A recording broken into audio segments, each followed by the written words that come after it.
Quantos estiveram aqui cerca de 3 semanas atrás, mais ou menos, quando nós fizemos um culto de cura aqui? Você estava aqui? Então, naquela semana, eu tinha começado a preparar uma mensagem, né? Eu até compartilhei com vocês que no dia, logo cedo, às 5 horas da manhã mais ou menos, o Lamartine me mandou uma mensagem e disse: você prega aqui nesse próximo domingo às 11 horas, e eu falei: Jesus, e aí Deus falou: não é essa palavra que você vai pregar, é uma outra palavra.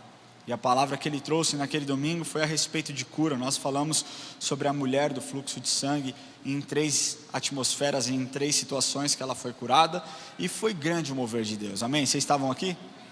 Deus operou isso de forma milagrosamente. Ele faz as coisas da forma como Ele acredita que tem que ser, porque Ele é bom e Ele é soberano, e nós acreditamos e damos liberdade para que Ele haja. Mas o que eu quero te falar é que não era algo que eu tinha preparado, não era algo que eu tinha planejado.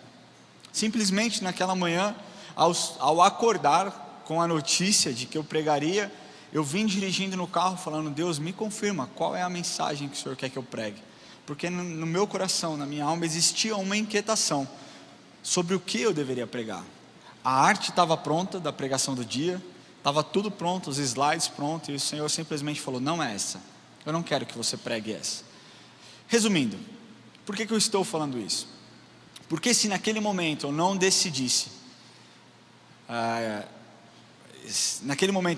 não obedecer e seguir o plano original, nós não teríamos visto os milagres acontecendo.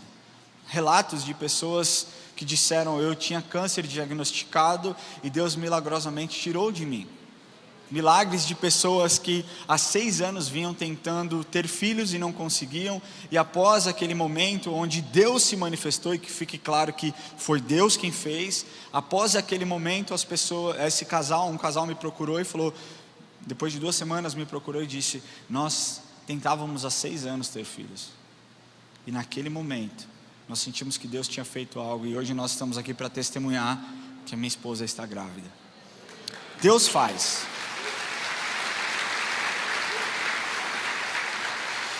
E por que eu estou te falando isso? Porque a nossa vida é feita de escolhas, é feita de decisões.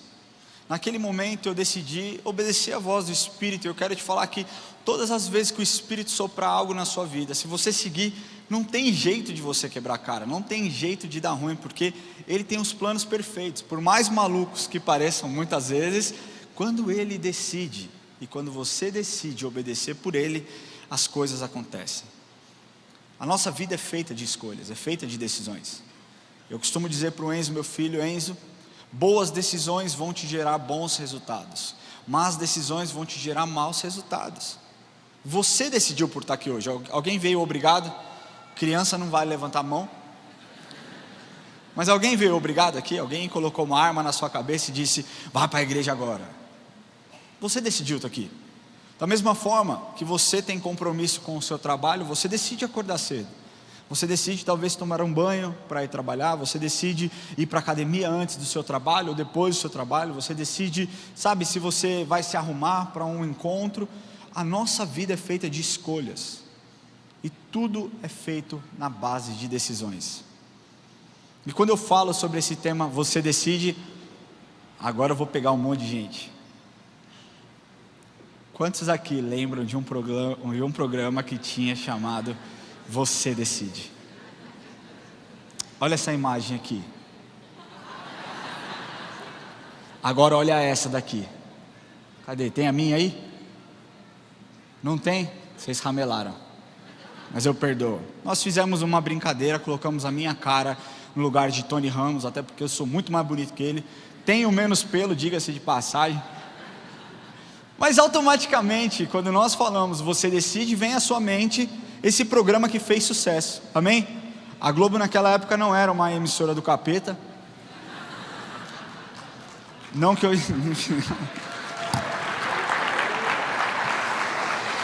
Ai, Jesus. Às vezes eu falo uma coisa, depois eu falo: por que eu falei isso, cara? Não precisava ter falado isso, mas enfim. Bom, eu não falei que hoje né? Eu falei naquela época, enfim. Mas esse foi um programa que fez muito sucesso. Para vocês terem uma noção, esse programa, ele tinha um intuito muito claro quando ele foi criado lá em 1992, se eu não me engano, que era mostrar a radiografia da sociedade brasileira. Esse era o desejo. Você entende como a televisão, ela não foi uma queda suave, ela degringolou, né? Porque hoje o que é ensinado não é nada que nos leva a refletir, é nos imposto coisas que vão contra aquilo que nós acreditamos. Enfim, não vou entrar nesse aspecto, mas o intuito desse programa era mostrar uma radiografia da sociedade brasileira. Quando começou, lá em 1992, esse era o intuito, e o intuito era fazer algo novo, onde as pessoas poderiam decidir o fim do programa. Então, episódios eram criados, um roteiro era estabelecido, e aí no fim, você decidia qual final você gostaria de ter, né? Através do 0800, era um programa interativo, uma novidade. Se você quer que o final seja esse, diz que 0800, blá blá blá, 1. Se você quer que o final seja esse, diz que 0800, blá blá blá, 2. E aí a gente ficava lá, e no final, você decide, não era assim? Para vocês terem uma noção, o tamanho sucesso que foi esse programa, ele durou até 2000, ano de 2000 mais ou menos. Foram mais de 353 episódios exibidos, era quinta-feira, se eu não me engano. E no começo, nas primeiras semanas, 25 mil pessoas interagiam, 25 mil pessoas faziam as ligações, voltavam. Só que em pouco tempo, logo no segundo mês, esse número aumentou para mais de 150 mil ligações. Num tempo onde um celular era um luxo. Nós estamos falando de 1992. O celular era um luxo, não era tão simples ter telefone em casa, né? Era aquele telefone que você discava, ficava esperando 4 minutos para ele voltar. Se fosse o 0, então, era terrível. 0, 8, 0. Pensa, você demorava, por isso que os comerciais demoravam 5 minutos, para dar tempo de você discar. Mas 150 mil ligações eram basicamente feitas, a ponto de a telefonia do estado de São Paulo ter que aumentar a sua capacidade de receber chamadas por segundos, para que não existisse um congestionamento na rede. E esse programa, ele abordava temas quentes da época. Ele abordou temas como incesto, como eutanásia, como homossexualidade. Ele abordou temas como corrupção, relações familiares, assédio sexual, machismo, traição, sexo na adolescência. Ele abordou muitos temas bacanas. Mas, como eu disse, o objetivo era trazer um raio-x da sociedade. Nem sempre a sociedade votava por aquilo que era correto e certo. Para vocês terem noção, em um dos programas que ficou muito polêmico, né? Isso eu pesquisando, tá? Porque eu sou novo, eu não vivi essa época. É brincadeira, eu vivi. Mas eu não lembro tanto, né? Mas um dos programas mais polêmicos foi a respeito de uma mala de dinheiro que havia sido encontrada. E o final da história, como você decidiria, era se aquela pessoa que achou aquela mala de dinheiro deveria ficar com o dinheiro ou se ele deveria devolver o dinheiro. Por desencargo de consciência. Quantos devolveriam o dinheiro? Quantos não devolveriam o dinheiro? Não precisa se expor. Som do seu coração agora. Mas sabe que a maioria das pessoas decidiu pela não devolução do dinheiro. E aquilo foi um grande choque naquele momento. E a verdade é que eu trouxe esse tema, você decide, porque muitas pessoas têm terceirizado a responsabilidade de suas decisões. As pessoas dizem: mas eu agi dessa forma porque eu fui ofendido, eu agi dessa forma porque fui provocado, eu agi dessa forma porque eu fui abusado. E toda vez a responsabilidade é terceirizada e você não toma ação, você não toma responsabilidade pela sua resposta, pela sua ação. Eu costumo dizer que nas nossas vidas nós enfrentaremos eventos que nós não conseguiremos controlar. Nós não conseguimos controlar um câncer.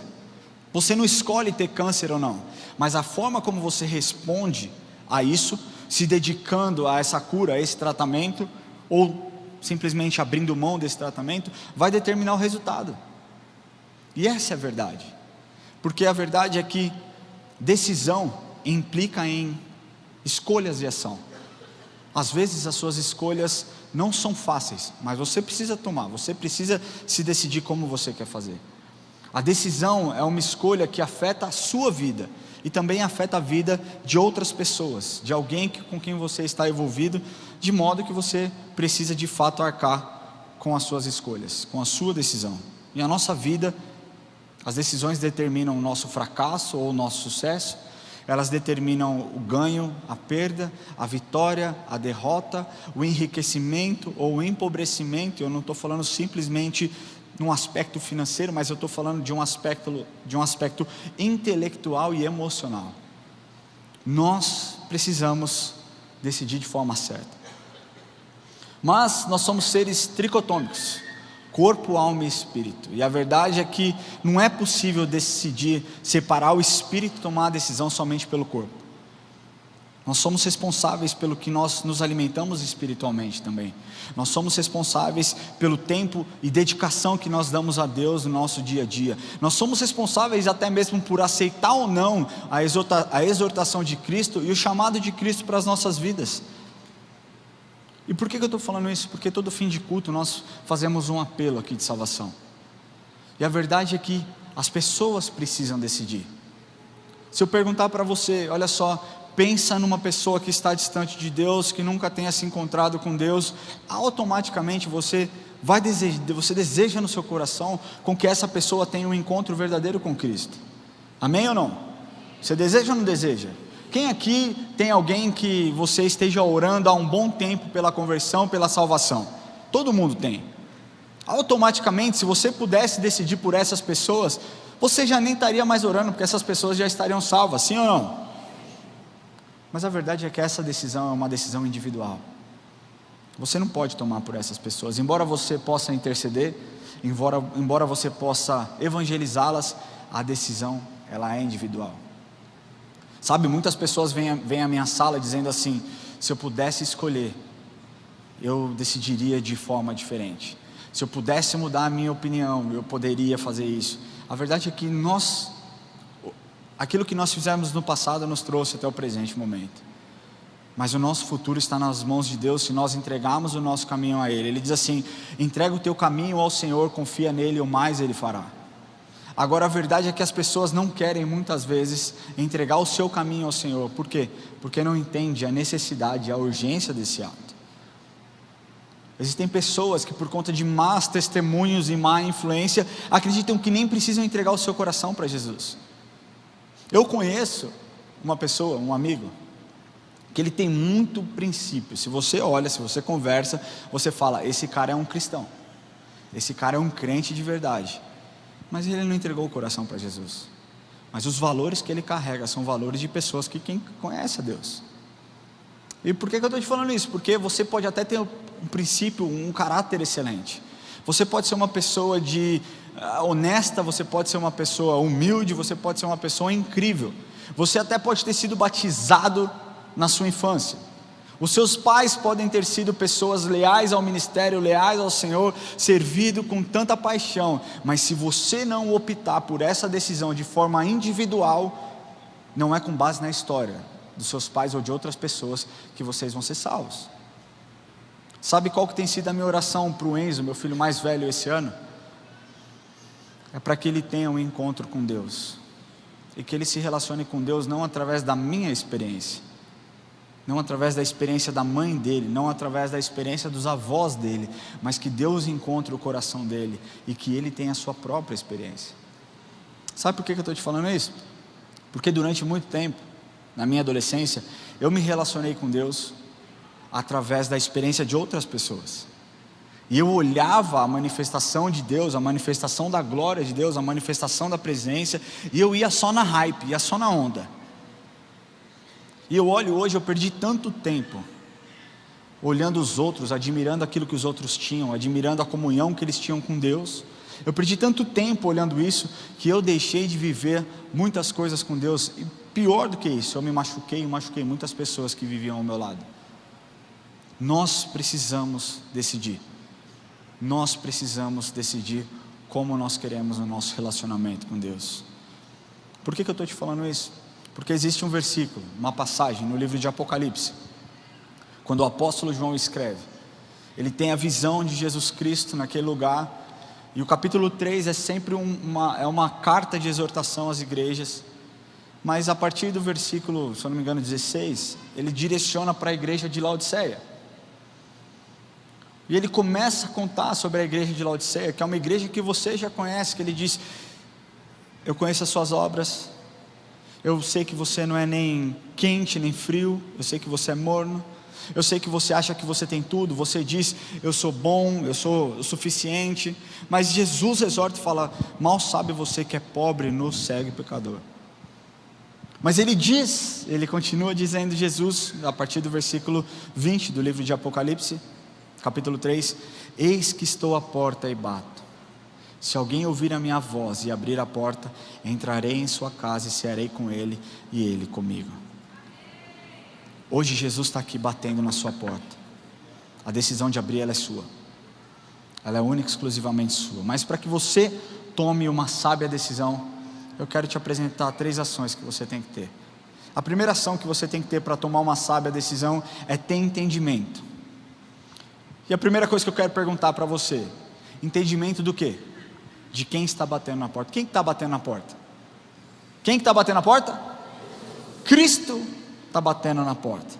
E se nós pegarmos a primeira parte desse versículo e nós desmembrarmos ali: eis que estou à porta e bato, nós podemos tirar algumas coisas legais que Jesus Cristo nos ensina. Porque esse eis, essa palavra, ela assinala o que há de mais admirável nessa situação. Porque Cristo, o Senhor da igreja, está à porta e está batendo. Cristo, o Senhor da igreja, aqui com paciência, com amor, com bondade, a bondade que é incrível, o seu amor incondicional, Ele está pedindo permissão para entrar na vida, entrar naquela igreja. E Ele traz uma promessa de uma comunhão íntima com eles, para aqueles que atenderem ao seu chamado. Se nós corremos para o versículo 21 na sequência, o versículo 21 diz assim: ao vencedor, eu dar-lhe-ei sentar-se comigo no trono, assim como eu também venci, me sentarei com meu Pai no seu trono. Esse versículo, Deus mostra o desejo dele de entrar nas nossas vidas e entrar no nosso coração. É quase que ele te pedindo de forma intencional: filho, me dá o seu coração. Talvez ele esteja sujo, talvez ele não esteja pronto, talvez ele esteja simplesmente destruído por conta da sua história, por conta do seu passado, por conta das suas ações, por conta das suas escolhas, mas ele está te dizendo: e daí? É desse jeito que eu quero. Muitas pessoas pensam que são sujas demais para chegar ao Senhor. Deixa eu te falar uma coisa: não é a sua sujeira que contamina Deus, mas a pureza de Cristo muda a sua vida. Foi por isso que aquela mulher do fluxo de sangue não sujou Jesus. Foi por isso que aqueles leprosos, ao tocarem em Jesus e Jesus tocarem neles, Jesus não ficou leproso, muito pelo contrário, a pureza de Cristo limpou a vida daqueles homens. E o que Jesus está te dizendo nessa manhã é: eu preciso de uma oportunidade para entrar na sua vida e mudar a sua história. Eu preciso de uma oportunidade para entrar no seu coração e mudar de uma vez por todas o seu passado triste, as pessoas que te abusaram, as pessoas que te machucaram. Eu sou o bálsamo que você precisa.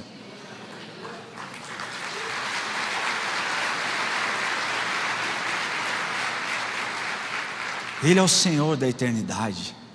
Ele é o alfa, o ômega, o princípio e o fim, o rei dos reis, o Senhor dos senhores, o soberano rei da terra. Ele é tudo que nós precisamos. E gentilmente Ele está te dizendo: me dá uma oportunidade. Uma oportunidade. Quando nós falamos de porta, a porta é sinal de entrada, de admissão. Quando você chega em um aeroporto, o aeroporto é considerado um território internacional.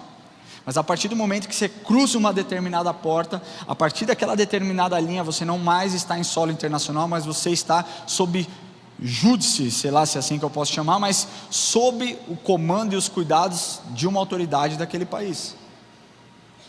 O que Deus está falando é pedindo permissão para entrar. Ele está batendo na sua porta. Ele está batendo e pedindo essa autorização. E quando nós exercemos esse exercício de abrir o nosso coração, abrir a porta das nossas vidas, nós estamos permitindo que o Espírito Santo nos conceda a presença de Cristo e o entendimento daquilo que Ele fez nas nossas vidas. Você entende isso? Quando você diz, Espírito Santo, tá bom, você está batendo na porta, eu abro o meu coração, você está dando liberdade para o Espírito Santo revelar quem Jesus é e o sacrifício que Ele fez por você. Só que na mesma medida, se a porta permanecer fechada, demonstra um sinal de rejeição e demonstra um resultado de rebeldia, porque você está rejeitando a possibilidade de Jesus Cristo transformar a sua história e transformar o seu caráter. Não existe ninguém que te amou tanto como Jesus te amou. Não existe. E Ele está batendo na porta. Se nós falamos do ex, porta e bata. Só bate quem é visitante, meu amigo. Só bate na porta quem é visitante. E até o momento que você decidir abrir o seu coração, até o momento que você der permissão para que Ele entre na sua vida, Ele vai ser um visitante. Sabe? O bater de Cristo se verifica de muitas maneiras. Através da palavra, como nos dias de hoje, como hoje. Através da escola bíblica que nós temos, dos cursos do pódio que nós temos. Através do louvor, através de rodas de conversa, através de tempo de comunhão com os amigos. Mas insistentemente Ele está batendo todos os dias, querendo uma oportunidade de entrar na sua vida e mudar a sua história. E eu tenho certeza que a insistência dEle vai gerar frutos e resultados. Eu quero contar uma experiência para vocês.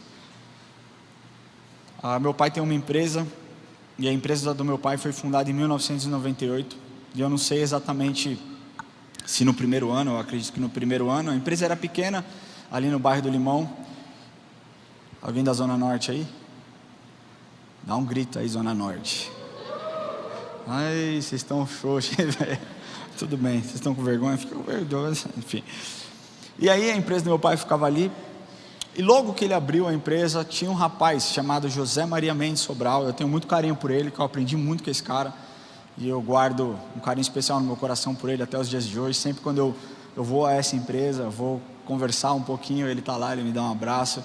É um cara extraordinário. Mas o Sobral, ou Piauí como ele era conhecido, porque ele era de Teresina, ele chegou um dia com óculos, fundo de garrafa, devia ter uns 74 graus em cada olho. Não estou mentindo, ele tinha muitos graus. E ele falou para meu pai: tem algum emprego para mim aí? Porque a empresa era pequena, então você tinha lá, sei lá, 5 funcionários, 4 funcionários. Meu pai disse: preenche essa ficha, quando aparecer uma oportunidade eu te chamo. E ele preencheu a ficha, entregou a ficha para o meu pai falou: pode deixar, que assim que aparecer uma oportunidade, nós entramos em contato. Amém? Beleza, obrigado, Deus abençoe, tchau. No dia seguinte ele apareceu de novo: apareceu uma oportunidade aí? Aí meu pai falou: olha, então, você já preencheu, eu não consigo agora, né? Todas as vagas estão ocupadas, é uma empresa pequena, nós estamos começando, mas eu tenho o seu currículo, eu tenho o seu telefone, você preencheu a ficha, está tudo certo. Fica tranquilo que assim que tiver uma oportunidade, eu vou te ligar. Tá bom? Obrigado, tchau, Deus abençoe. No dia seguinte, opa, tudo bem? Apareceu alguma coisa aí? Meu pai me contando essa história, ele fala: cara, eu já estava ficando constrangido, eu já estava ficando chateado, eu já estava ficando irritado, porque não é que eu não queria ajudar, eu não tinha condição de ajudar, porque não existia lugar dentro da empresa para aquele homem entrar. E eu disse para ele, meu pai contou que foi até meio grosseiro, e disse: cara, não adianta você vir, porque não tem lugar, não tem como te alocar e te colocar em qualquer lugar aqui. Fica tranquilo, porque eu estou com o seu currículo, eu estou com a sua ficha, se aparecer, você vai ser o primeiro, né? Tá bom, foi embora. Só que meu pai conta que quando ele saiu, meu pai falou: cara, que cara teimoso, se ele voltar aqui amanhã eu vou contratar ele. Adivinha o que aconteceu no dia seguinte? Ele bateu lá na porta: tem emprego aí? Meu pai falou: tem, pode entrar. A empresa do meu pai hoje tem 26 anos. E quantos anos que ele está lá, pai? 25? 25 anos. Hoje é um cara braço direito da fábrica, coordena uma cacetada de pessoas. Por quê? Porque a insistência dele fez com que uma porta fosse aberta. E eu quero te falar uma coisa, que a insistência de Cristo em bater na sua porta vai mudar a sua história. Acredita no que eu estou te falando. Ele bate e espera a sua decisão. Ele está se comunicando, ele não está parado, ele está se movendo. Ele está falando, eu estou batendo, eis que estou à porta e bato. Jesus Cristo está batendo na sua porta. Então primeiro nós falamos sobre o entendimento de quem está batendo. Agora, por que ele está batendo? A verdade, ele bate porque ele se importa com você. Talvez para você isso seja algo muito incomum, alguém se importar com você. Mas eu quero te falar que esse é o Deus que nós servamos. Ele se importa tanto, Deus Pai se importa tanto com você, que a Bíblia nos conta em João 3,16 que Ele deu o único filho que Ele tinha para morrer no seu lugar. Ele diz, porque Deus amou o mundo de tal maneira que deu o seu único filho, seu filho unigênito, para todo aquele que nele crê não pereça, mas que tenha vida eterna. Ao bater, Jesus demonstra interesse em você, na sua história e no seu futuro. Mas um outro motivo pela qual Jesus bate insistentemente é porque ele enxerga e vê a urgência desse ato. A verdade é que quanto mais você demora por optar e decidir viver uma vida com Deus, mais enrolado nas teias de Satanás você fica. Quanto mais você demora para tomar uma posição, mais problemas você enfrenta na sua vida. E deixa eu te falar, o diabo ele é sujo, ele vai te colocando isca, ele vai te dando oportunidades, e você vai falando, uau, que incrível essa oportunidade que eu tenho, nossa, que demais. Meu querido, o diabo é do tipo amigo da onça, te dá com a colher e te tira com a concha. Esse é um rap cristão. Vocês pensaram que eu tinha criado isso? Não foi, foi um poeta chamado DJ Alpiste. Mas essa é a verdade. Nada do que o diabo te oferecer a princípio vai parecer ruim, a princípio vai parecer imoral, nada. E ele vai jogar situações para que você tenha convicção que aquilo que você está fazendo é por uma boa causa. Deixa eu te falar uma coisa, Jesus se importa com a sua história, e Ele entende a urgência de você abrir o seu coração. Hebreus 3, 7, 8 diz assim, assim pois como diz o Espírito Santo, hoje se ouvirdes a sua voz, não endureçais o vosso coração como foi na provação no dia da tentação no deserto. Então nós entendemos quem está batendo, nós entendemos o porquê ele está batendo, e terceiro, para que ele está batendo, qual a razão dele bater. Isso nós podemos ver em 1 Timóteo capítulo 2 versículo 5, diz assim, porquanto há um só Deus, presta atenção nisso, porquanto há um só Deus e um só mediador entre o homem e Deus, Cristo Jesus, homem, o qual a si mesmo se deu em resgate por todos, testemunho que se deve prestar em tempos oportunos. Esse texto, ele responde a razão pela qual ele bate a nossa porta. Jesus Cristo é o único mediador entre o homem e Deus. Hoje é muito comum você ver em lugares, até mesmo dentro de algumas igrejas, pregando o tal do universalismo, todo mundo vai para o céu, o inferno não existe. Deixa eu te falar uma coisa, isso é tão diabólico, porque se o inferno não existe, nós estamos falando que não existe o bom e o ruim, nós estamos falando na verdade que não existe pecado e santidade, está tudo no mesmo nível, está tudo na mesma direção. Então não importa se você faz o bem ou não, perante a lei, se você fizer o mal você vai preso, mas a eternidade foi esquecida. Por quê? Viva como você quer viver, a sua salvação está garantida. Essa é a maior mentira que existe, porque o que Deus deseja é que nós sejamos dependentes de Cristo, que as nossas atitudes sejam atitudes direcionadas por Cristo, e é isso que Ele deseja em nossas vidas. Ele bate para que você possa experimentar o resultado desse sacrifício incrível feito por Cristo na cruz. E esse ato de abrir o seu coração se torna indispensável. Esse ato de você reconhecer que Jesus é o mediador se torna indispensável, segundo aquilo que está escrito em João 3,3, que ele diz, a isso respondeu, em verdade te digo, se alguém não nascer de novo, não poderá ver a Deus. Como você nasce de novo? Entregando o seu coração para Jesus, dizendo, Jesus, aqui o meu passado, escreve o meu futuro, em tuas mãos está a minha vida. O que Jesus deseja de você é que você tenha esse entendimento de quem Ele é. Ele não é aquele senhor carrancudo dito, Ele não é simplesmente o maior profeta, Ele é o Filho de Deus, o Deus Filho. Ele é aquele que veio ao mundo, se despiu da sua glória para morrer no seu lugar, para te redimir, para conquistar o seu coração e mudar a sua história.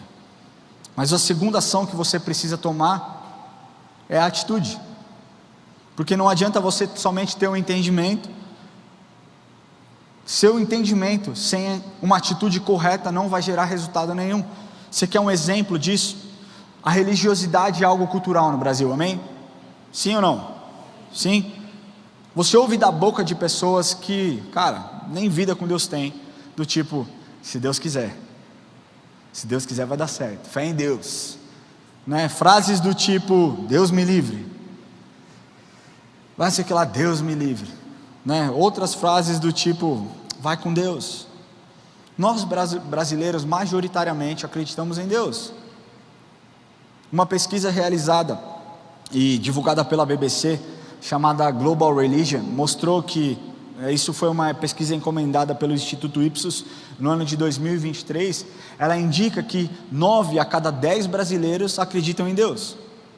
Essa pesquisa mostrou que 89% dos brasileiros acreditam em Deus. Agora aqui está a comprovação do que eu estou te falando, que entendimento sem a atitude correta não gera nada. Se as pessoas que dizem acreditar em Deus têm o entendimento de quem Deus é, de quem Cristo é, tivessem a atitude correta, você acha que nós teríamos tanto de abuso que nós temos hoje no Brasil? Estou falando a nível Brasil. Você acha realmente que se as pessoas que dizem ter entendimento de quem é Deus tivessem a atitude certa de seguir os princípios de Cristo, nós teríamos o tanto de mulheres sendo abusadas? Você acha realmente que se aqueles que dizem ter entendimento de quem é Deus tivessem a atitude correta perante os princípios e valores que Cristo nos ensina, nós teríamos o tanto de corrupção, nós teríamos o tanto de violência, nós teríamos o tanto de desagravos? A verdade é que não adianta você ter entendimento de que Jesus morreu na cruz se você não tiver a atitude correta, se você não tiver uma posição correta, se você não olhar de uma outra forma. E nós podemos ver que o conhecimento sem atitude não gera resultado. E aí você vai me perguntar, então tá, qual a atitude que eu devo tomar? Por onde eu devo fazer? Que decisão eu devo fazer? Seguindo o texto, primeira decisão, abrir o seu coração, abrir a porta. O ato de abrir a porta é uma atitude consequente a uma decisão. O ato de abrir o seu coração pode significar deixar o preconceito religioso de lado, deixar, a sua desconfiança de lado, deixar a vergonha, deixar o orgulho e ouvir a voz de Deus, e não mais se mover pelo que as pessoas podem pensar, mas se mover por aquilo que Deus quer fazer na sua vida, por acreditar numa soberania que vem dele para você, para mim, para todos nós. Abrir o seu coração. A segunda ação, a segunda atitude é ouvir a voz de Deus. E há inúmeras formas de você ouvir a voz de Deus. Deus sempre está se comunicando. O problema é que muitas vezes nós queremos colocar Jesus, Deus, o Espírito Santo dentro de uma caixa, dona Pina, achando que Deus só se manifesta dessa forma. Deixa eu te falar, quando Deus operou curas, uma vez ele cuspiu, transformou lá o barro, passou no olho, a pessoa foi curada, mas nem sempre Jesus fez isso. Para outros Jesus disse, a sua fé te curou. Para outros Jesus disse, vai se encontrar com o sacerdote, vai se encontrar com o sumo sacerdote. Deus usa estratégias. O que nós precisamos é estar atento para ouvir e reconhecer a sua voz. Deus fala, nós precisamos enxergar como Deus está falando conosco. Às vezes você está num ambiente tão barulhento, tão bagunçado, que você não consegue ouvir a voz de Deus. Às vezes a sua vida está o caos, que você não consegue ouvir um direcionamento de Deus. Nós precisamos sair, silenciar os ruídos internos, para ouvir a voz de Deus, o direcionamento de Deus. Você busca conselho com tantas pessoas, mas aquele que mais te amou e está pronto para te aconselhar, nunca é consultado, nunca é buscado. Por quê? Porque os seus melhores conselhos estão com seus amigos, estão com os profetas, estão com os pastores. Meu querido, um intermediador, lembra disso, um intermediador entre você e Deus, não são os profetas, não são os pastores, não são os líderes espirituais, é Jesus Cristo. Que fique claro isso.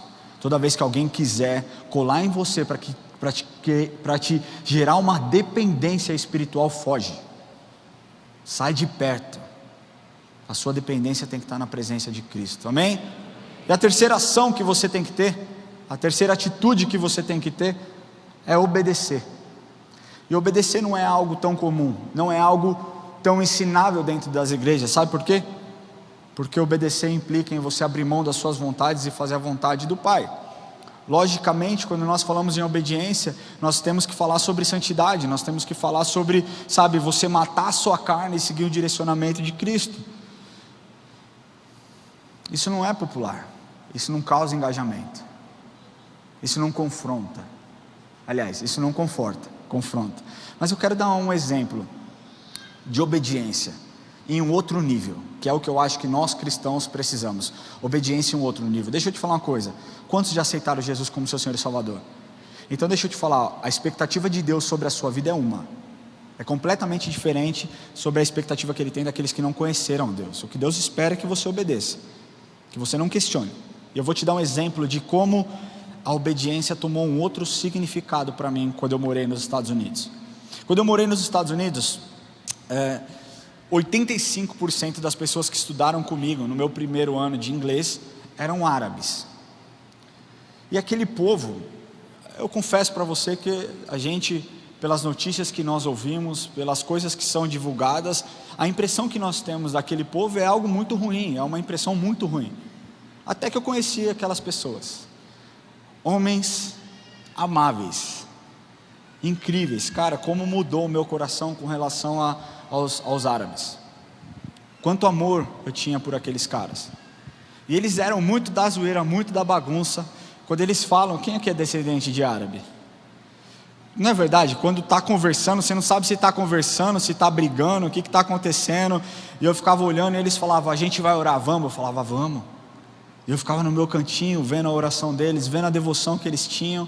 E eu falava, uau, cara, por que os cristãos não se reúnem para orar como esses caras oram? Mas eles eram atentados, cara, esses caras malucos, engraçadíssimo. E aí um dia eu falei, eu vou pegar eles, né? Porque às vezes eles me zoavam, eu falei, eu vou zoar eles, deixa eles comigo. E eu pedi para a Érica, falei, Érica, você pode fazer brigadeiro?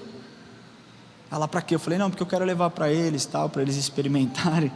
A Érica, posso, tal. E a Érica, super caprichosa, fez o brigadeiro de ovo maltine, de ninho, de leite ninho. E eu levei para eles aquele balde de brigadeiro, e eles comiam como desesperados, assim. Nossa, é muito bom, é muito gostoso. Como é que se chama? Falava brigadeiro, brigadeiro. É quase isso, brigadeiro, quase isso. E, cara, eu falei, vou alopar, vou zoar eles agora. E quando eles acabaram de comer, eu falei, vocês gostaram? Eles falaram, a gente gostou, amor, muito bom, obrigado, agradece a Érica. Eu falei, você sabe do que é feito isso? Aí eles falaram, não, do que? Eu falei, de porco. Aí eles, o quê? Eu falei, é porco, cara, não é bom. Eles começaram ali, eu falei, não, calma, é brincadeira e tal, eu só quis fazer uma pegadinha, mas me trouxe uma lição essa brincadeira, porque para nós, é claro que um brigadeiro não tem nada a ver com porco. Mas por que eles não sabiam? Porque eles nunca experimentaram. E por que eles nunca experimentaram o porco? Porque a lei deles diz que eles não podem comer. Eles não precisaram experimentar para saber, eles simplesmente acreditam naquilo que está escrito na lei que eles seguem.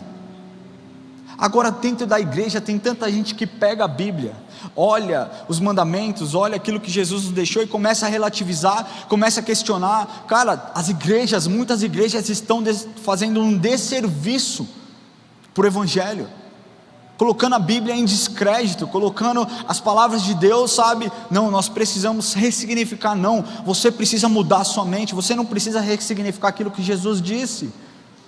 Você precisa ter um coração de adorador, um coração obediente, para seguir aquilo que Jesus disse para você seguir.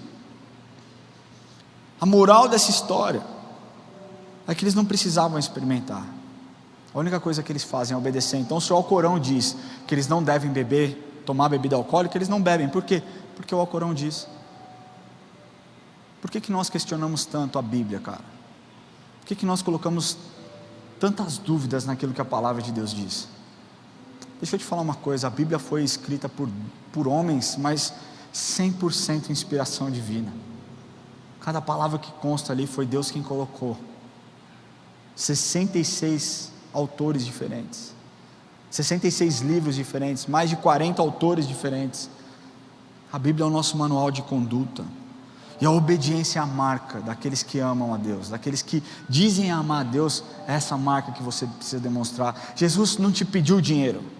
Jesus não disse: se você quer demonstrar o seu amor a mim, me dê o seu dinheiro. Embora dízimo é bíblico, que fique bem claro aqui, dízimo é bíblico, mas eu não estou falando daquilo que é demonstrar, dar o seu carro.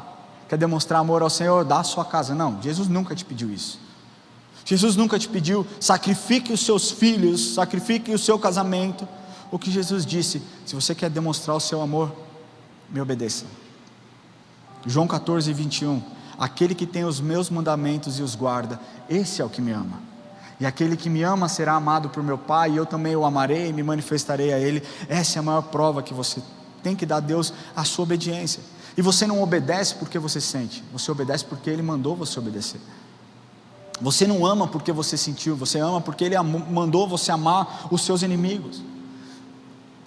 Essa é uma vida e essa é a decisão que você tem que ter. Para que você seja a luz de Cristo, você precisa ter a atitude correta, ter um entendimento de quem Jesus é, e ter um entendimento de que uma atitude correta vai te trazer a decisão certa. Eu queria fazer esse primeiro apelo para você. Queria pedir que a igreja feche os olhos. E esse é o meu primeiro apelo. Nós vamos continuar daqui a pouco. Mas nós precisamos entender qual é o resultado da nossa decisão em abrir os nossos corações. Uma vez que nós decidimos por abrir o nosso coração, a nossa vida, para que Ele entre, quando Ele diz a porta é a entrada de algum lugar, a porta é o seu coração, é onde Jesus Cristo vai entrar, é onde Jesus vai transformar a sua história. Quando nós abrimos o nosso coração para que Ele entre, nós temos a garantia daquilo que Ele quer fazer através de nossas vidas. Ele diz que se nós abríssemos o nosso coração, Ele entraria e cearia conosco. Sabe que no Oriente, a participação em uma refeição comum era a prova de confiança. Então, se você comia, participava de uma refeição, era o símbolo de uma confiança. E eu quero te falar, para você que entrou aqui hoje pela primeira, segunda, terceira vez, que Jesus demonstrou um interesse genuíno em você. Jesus demonstra um interesse genuíno na sua história. Jesus não quer simplesmente ter um encontro casual com você, um encontro pontual com você. Jesus quer ter um relacionamento permanente, um relacionamento onde você pode contar com Ele no dia a dia, nas suas decisões. E mais uma vez Ele diz: filho, eis que estou à porta e bato. Abra o seu coração para Jesus hoje, e você vai experimentar algo sobrenatural que vem dele. Talvez a paz que você esteja buscando, talvez o amor que você esteja procurando loucamente, talvez seja as respostas para a inquietude da sua alma. Jesus está aqui, mas a menos que você entregue o seu coração, você não vai sentir isso. E eu não estou te convidando aqui para se tornar um religioso, não estou te convidando aqui para que você se torne um crente chato. Eu estou te convidando aqui para que você experimente um relacionamento de amor, cuidado, entrega e libertação para a sua alma. Se você deseja entregar o seu coração para Jesus nessa manhã, levante a mão onde você estiver e nós vamos orar. Pode ficar com a sua mão bem alta onde você estiver. Jesus está aqui nesse lugar. Jesus está aqui, Ele é o Rei dos Reis, Ele é o Senhor dos Senhores. Ele entrou nesse lugar para mudar a sua história. Se você puder, você que levantou a sua mão, eu peço que você fique em pé no seu lugar e nós vamos orar com você. Não tenha vergonha. Deixa eu te falar que Jesus Cristo se expôs por você um dia, naquela cruz do Calvário, onde Ele estava nu, onde era possível contar os ossos do seu corpo. Ele fez isso por você. Ele fez isso por mim, Ele fez isso por você. A forma como você responde a esse chamado é entregando o seu coração. Então eu quero te dar essa oportunidade, meu querido. Deixa eu te falar, eu tomei essa decisão há 17 anos atrás. E eu já decidi muitas coisas na minha vida. Eu decidi quantos filhos eu queria ter. Eu decidi a esposa que eu me casaria. Eu decidi a profissão que eu exerceria, mas Deus mudou no meio do caminho. E a verdade é que entre todas as decisões que eu já tomei na minha vida, a decisão mais importante foi a de entregar o meu coração, porque é por conta dessa decisão que eu tenho uma família incrível, é por conta dessa decisão que eu tenho o privilégio de falar para vocês a respeito de alguém que me resgatou do lixo, de alguém que me resgatou, cara, das minhas emoções quebradas, frustradas.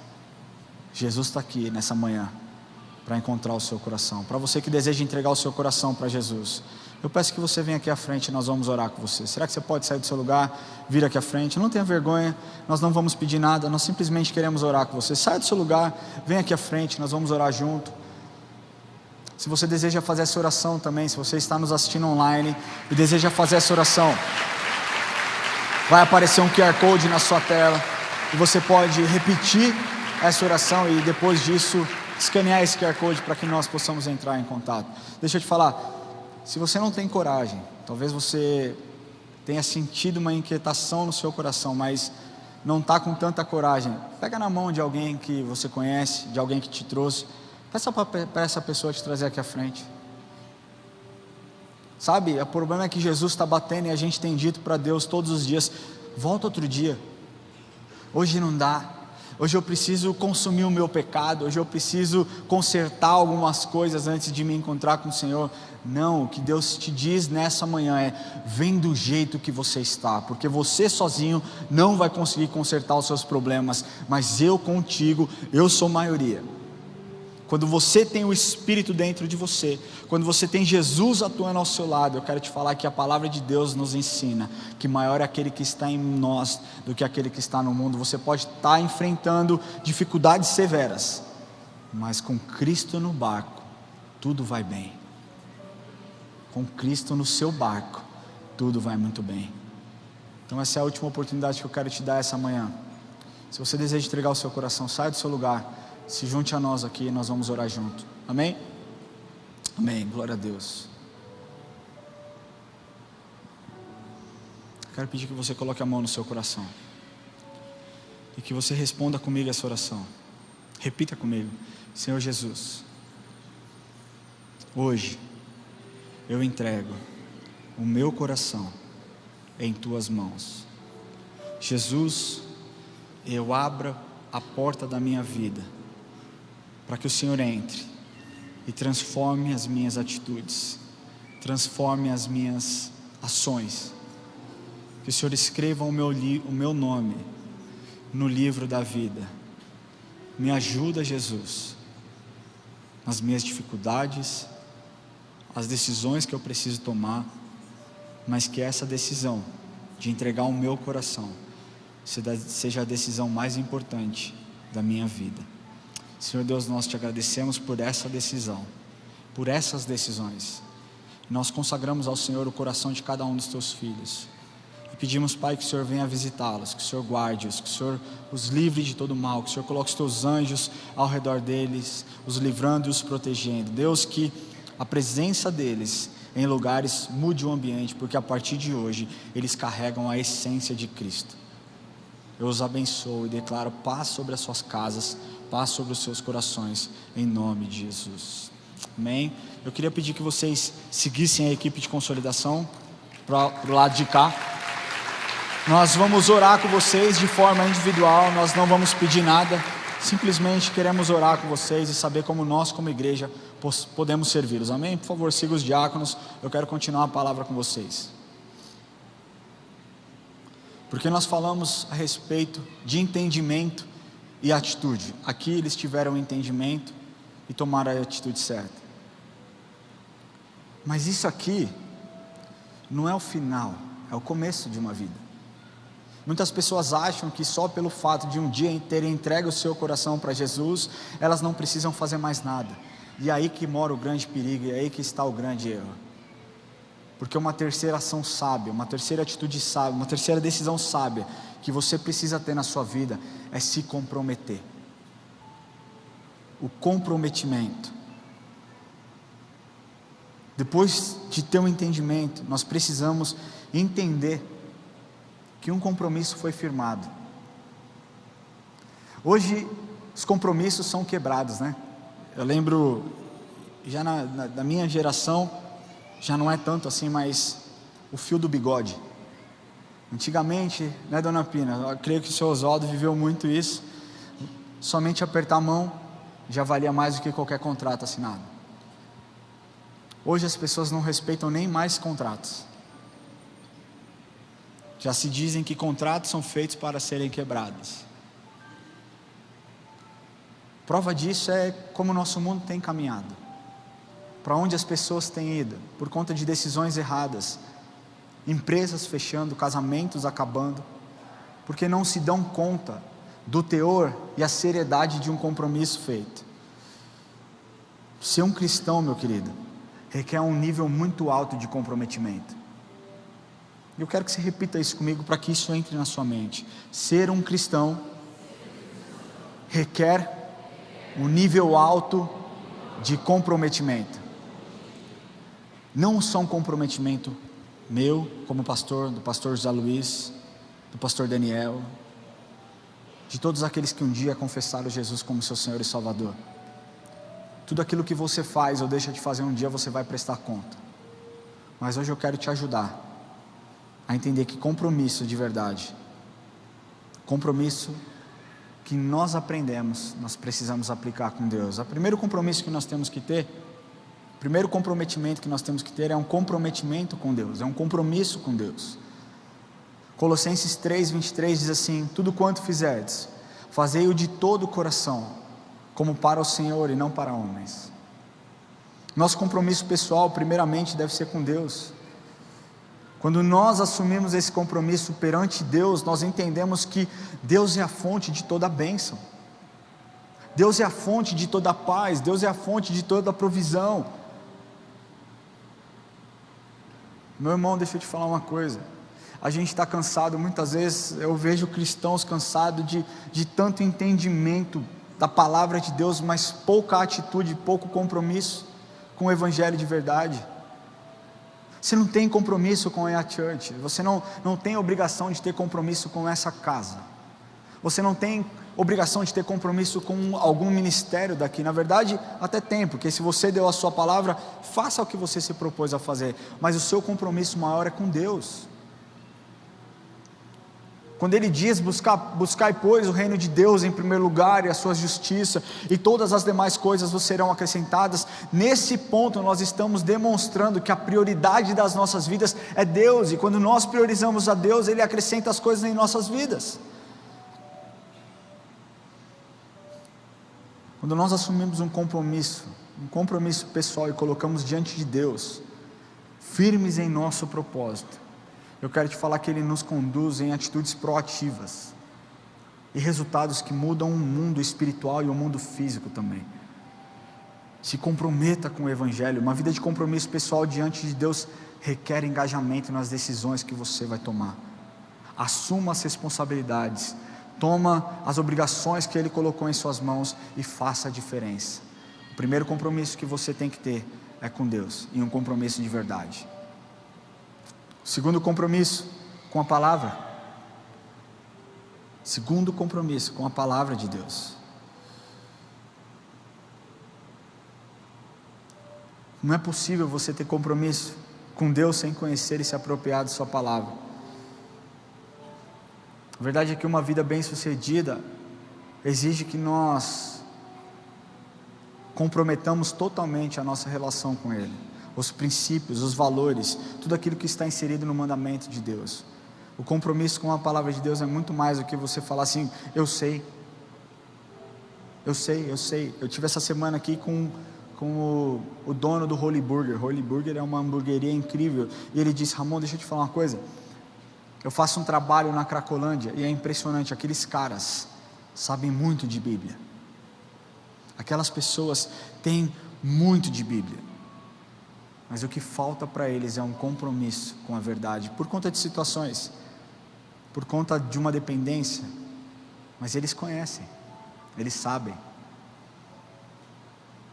Apocalipse 2:11 diz assim: eles pois o venceram por causa do sangue do Cordeiro e por causa da palavra do testemunho que deram, e mesmo em face da morte não amaram a própria vida.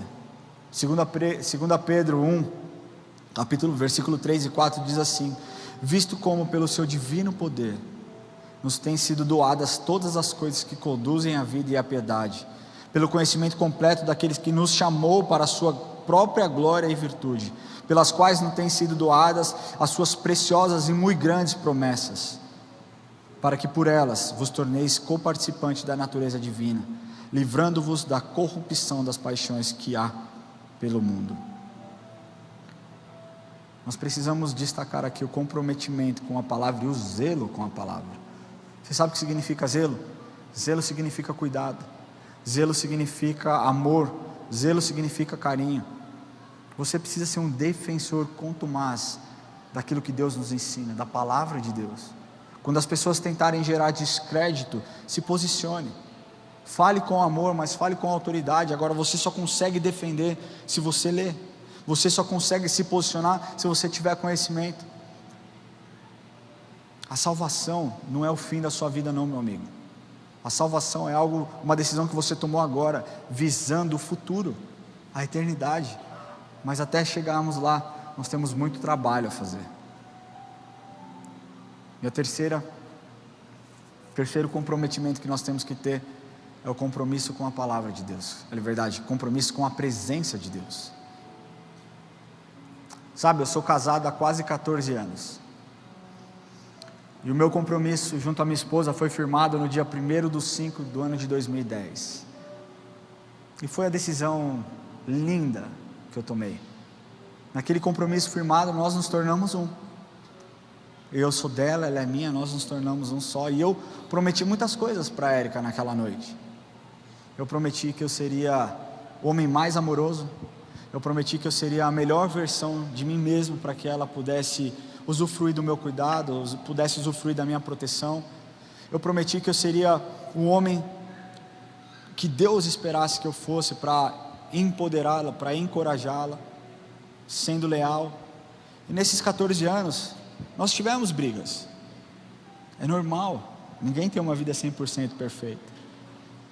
Mas o compromisso firmado estava acima de qualquer crise que nós poderíamos enfrentar. Por que eu estou te falando isso?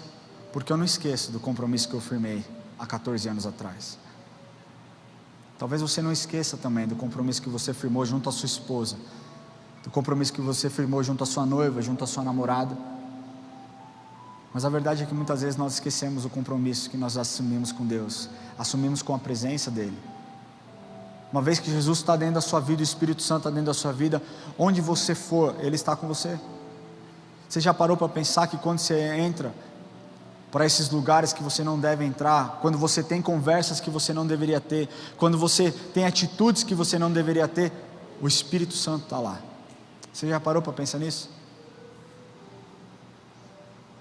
Pensa você que é pai, é mãe, entrando numa negociação, entrando talvez num prostíbulo, e os seus filhos vendo. Isso te atinge. Você vai falar: Deus me livre. Mas e quando eu falo que o Espírito Santo está lá, quando você está consumindo pornografia? E quando eu falo que o Espírito Santo está lá, quando você está fazendo fofoca, tentando jogar irmão contra irmão? Nós precisamos ter compromisso com a presença de Deus. E ter compromisso com a presença não é tão simples assim.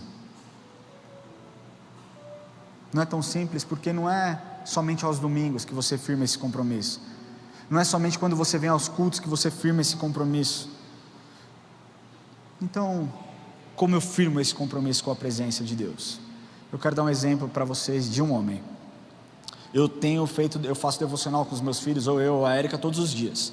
E nós estamos correndo, é uma devocional muito legal, que ela parte do comecinho, de Adão e Eva e vem. Nós já estamos na parte que Samuel tira a unção de Saul e unge a Davi, né? E essa semana, né, não sei se foi terça ou quarta-feira, eu sentei o Enzo e o John e eu comecei a falar para eles a respeito de Batseba e Davi. Complicado você falar isso para criança, né? Mas a gente tenta usar um linguajar mais apropriado, explicar o que aconteceu e, enfim, quando eu terminei a história, o Enzo me parou e falou: pai, eu tenho uma pergunta para fazer. Eu falei: pode fazer. Ele: como um cara tão ruim como Davi conseguiu ser o homem segundo o coração de Deus? Cara, aquela pergunta no coração, eu falei: explica melhor, onde você quer chegar? Ele falou: ele casou com quem ele não podia, não é? Eu falei: é. Ele falou: ele podia escolher qualquer uma, e ele escolheu a do amigo dele, e aí ele mandou o amigo dele para a morte, o amigo dele morreu, e ele ainda é um homem segundo o coração de Deus, por quê? Eu falei: Enzo, linda percepção, e talvez isso seja a dúvida de muitas pessoas. E eu contei para ele, eu tive que antecipar um pouco a história devocional, e eu contei para ele do encontro que Davi teve com Natã, com o profeta Natã. E eu contei a história que ele diz, né, que existia um homem rico que tinha muitos animais, e um homem pobre que só tinha um, e aquele homem pobre não tinha dinheiro para comer, e aí o homem rico pegou o animal dele. E eu contei essa história para o Enzo falou: mas só por isso? Só porque ele foi confrontado e ele se arrependeu? Eu falei: não, tinha algo a mais. Davi amava a presença de Deus. O que fez Davi um homem segundo o coração de Deus não foi o fato dele se arrepender, porque outras pessoas na Bíblia se arrependeram. Pedro se arrependeu e não está escrito que Pedro era um homem segundo o coração de Deus. Mas Davi amava a presença de Deus mais do que qualquer coisa.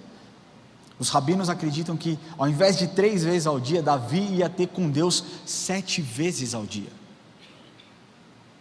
Se nós pegarmos, existe um salmo, Salmo 119, versículo 164, que é atribuído a Moisés, mas é um acróstico que nós podemos fazer aqui e falar, porque diz assim: 7 vezes ao dia eu te louvo pela justiça do teu juízo.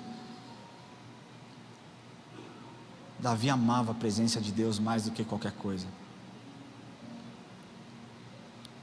E talvez você, nas suas dores, não esteja sendo tão comprometido com aquilo que você aprendeu. Quando Jesus Cristo se entregou por você, Ele te deu a parte do compromisso dele, que era o quê?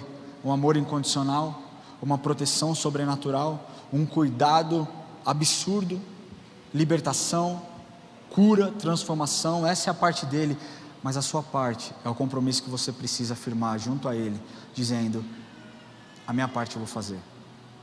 Eu vou ser leal ao Senhor, eu vou ser obediente aos seus princípios, eu tenho um compromisso contigo, eu tenho um compromisso com a tua palavra, eu tenho um compromisso com a sua presença. Eu queria pedir agora que você feche seus olhos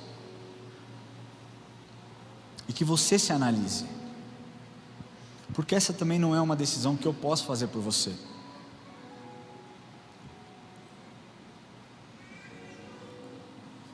Mas a verdade é como você quer ser lembrado.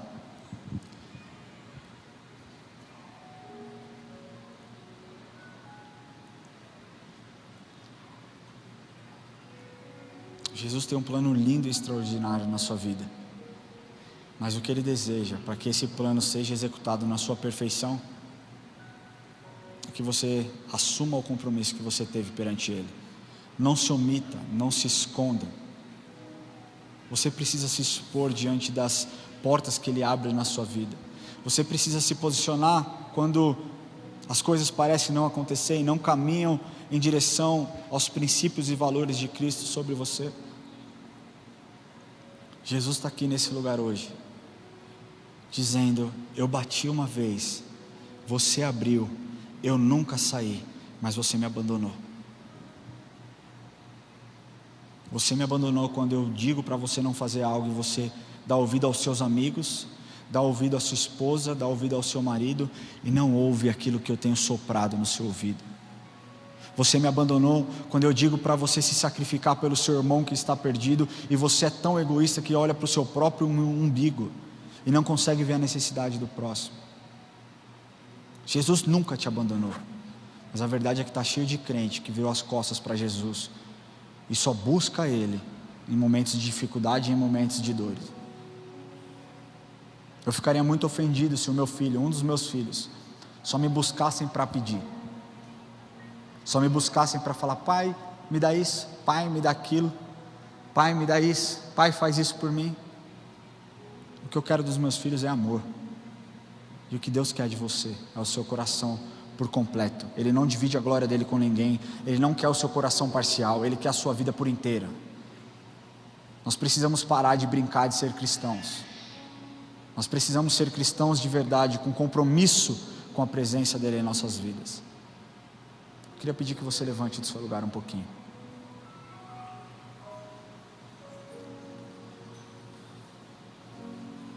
E que você, do seu lugar, se essa mensagem te confrontou de alguma forma, que você feche seus olhos. Eu não vou pedir para você vir aqui à frente, eu não vou pedir para você sair do seu lugar, mas eu quero que no seu lugar, se você sentir vontade de ajoelhar na presença dele, que você ajoelhe. Se você sentir vontade de deitar, que você deite. Mas esse é um dia que o Senhor trouxe reconciliação, Ele trouxe salvação para essas pessoas, mas Ele quer se reconciliar com você hoje. Ele está nesse lugar. Enquanto nós estivermos louvando, se eu puder te dar uma dica como um bom amigo, se quebrante na presença do Senhor. Entrega o seu caminho ao Senhor, confia nele, o mais Ele fará. Ele é um Deus fiel, Ele não é um Deus de longe, Ele é um Deus de perto. Ele está com você, Ele cuida de você, Ele deseja o seu coração, mas você precisa desejar a presença dEle e ter compromisso com o sacrifício dEle. Tenha esse tempo com Deus, amém? Se você deseja ter um comprometimento com Deus, com a sua palavra e com a sua presença, eu quero pedir que você levante suas mãos agora. Senhor Deus, Pai, nós oramos por cada vida aqui, Deus, que entendeu que as atitudes precisam ser transformadas, que o coração precisa ser mudado. Deus, nós somos falhos, nós reconhecemos que nós somos falhos, mas nós nos apropriamos daquilo que o Senhor nos entregou, Deus, do seu sacrifício, do seu amor, e nós pedimos, Deus, que a nossa parte desse compromisso seja realizada, Deus. Sabe, Deus, nós pedimos perdão pelos nossos pecados, nós pedimos perdão pela nossa omissão, nós pedimos perdão muitas vezes, Deus, porque nós nos escondemos, Senhor, debaixo de um lugar, Deus, que aos nossos olhos é seguro. Então pessoas não são transformadas por conta do nosso egoísmo, Deus, dos nossos medos. Mas nós estamos aqui pedindo que o Senhor transforme os nossos corações, Deus. Nós precisamos do Senhor, Pai, nós precisamos da sua presença, nós precisamos colocar o Senhor em primeiro lugar, Deus, assim como a tua palavra nos ensina, que quando nós te colocamos em primeiro lugar, o Senhor acrescenta todas as coisas em nossas vidas. Deus, se algum dos teus filhos, Deus, por qualquer razão, talvez pelas dificuldades, pelas circunstâncias da vida, Deus, tenha se afastado, tenha tirado o olhar desse compromisso, nós pedimos que o Senhor venha, assim como a Jennifer disse no começo, nós possamos reajustar essa rota, Pai. Nós possamos, Deus, ser direcionados pelo Teu Espírito, para que nós possamos desviar dos buracos, desviar das armadilhas. Mas nós pedimos, Deus, que o Senhor nos lembre todos os dias o Deus a quem nós servimos.